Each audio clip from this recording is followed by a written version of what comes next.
বছরের প্রতিটা মাসেই আল্লাহর প্রদত্ত কিছু না কিছু জিনিস আল্লাহ এত সুন্দর করে সৃষ্টি করেছেন, যেগুলো আমরা আমাদের খেলেও মন জুড়িয়ে যায়, দেখেও চোখ জুড়িয়ে যায়।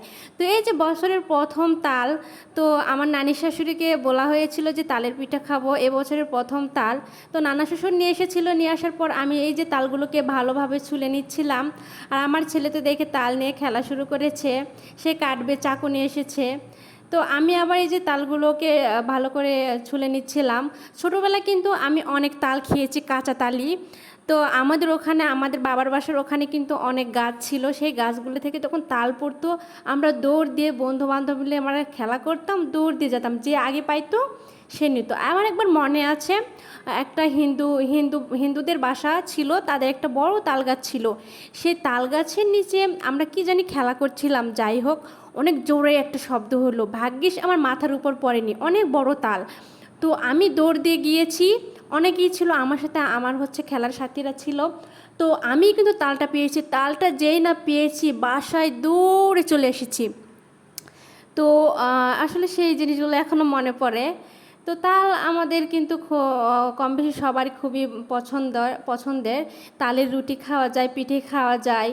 তো এই যে ফ্রিজে সংরক্ষণ করে রাখার জন্য আমি একটা বয়ামে করে রেখে দেব, সারা বছর যেন খেতে পারি। আর এখানে চালের গুঁড়ো নিয়েছি, তালের পিঠে বানাবো, বড়া বানাবো, আর তালের বিস্কিট।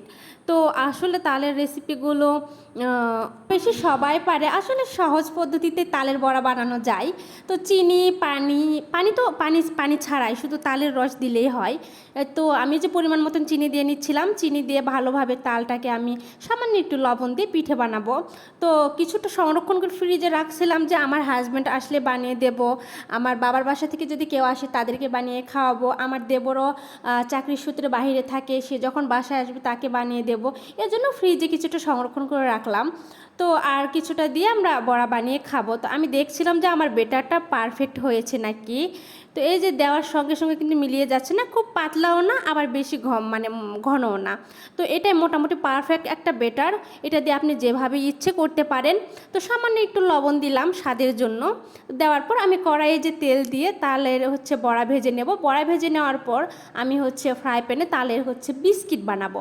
আসলে এটা কিন্তু তেলের জিনিস, নষ্ট হয় না, একটু কড়া করে ভেজে যদি রাখেন তাহলে কিন্তু বেশ কয়েকদিন খাওয়া যায়। তো একটু বেশি করে বানাচ্ছি খাওয়ার জন্য, অনেক দিন থেকে খেতে মন চেয়েছিল। তো তারপরে এই যে আমি ভালো করে ভেজে নিচ্ছিলাম। এটা তেলে দেখতে পাচ্ছেন লেগে গিয়েছে, কিন্তু পরে আস্তে আস্তে এটা ছেড়ে যায়। তো অনেকে একটু সাদা সাদা করেও রাখে, আমি কড়া করে ভাজি, কারণ মোচমোচে না হলে আমার ভালো লাগে না।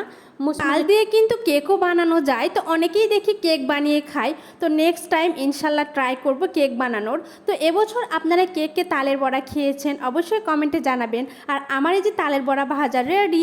তো এত সুন্দর একটা কালার আর ঘ্রাণ আসছে, আসলে খেতে মন চাচ্ছে। আমি তো এইভাবে মুচমুচে করে ভেজে নেই, আর এটা কিন্তু বেশি দিন থাকেও।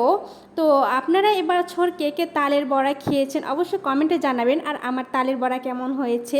আর এই যে আমি ফ্রাই প্যানে অল্প করে তেল দিয়ে এখানে তাল দিয়ে দিচ্ছি অল্প অল্প করে। এটা অনেকটা বিস্কিটের মতন আসে, শেপটা অনেক সুন্দর হয়, যার কারণে আমি এটা নাম দিয়েছি তালের বিস্কিট। তো আপনারা অবশ্যই ট্রাই করে দেখতে পারেন, এটাও কিন্তু আসলে মজা, কিন্তু দেখতে সুন্দর লাগে। তো আজকে ভিডিও এই পর্যন্ত। সবাই অনেক অনেক ভালো থাকবেন আর আমার সাথে থাকবেন। সবাইকে অনেক অনেক ধন্যবাদ। আসসালাম।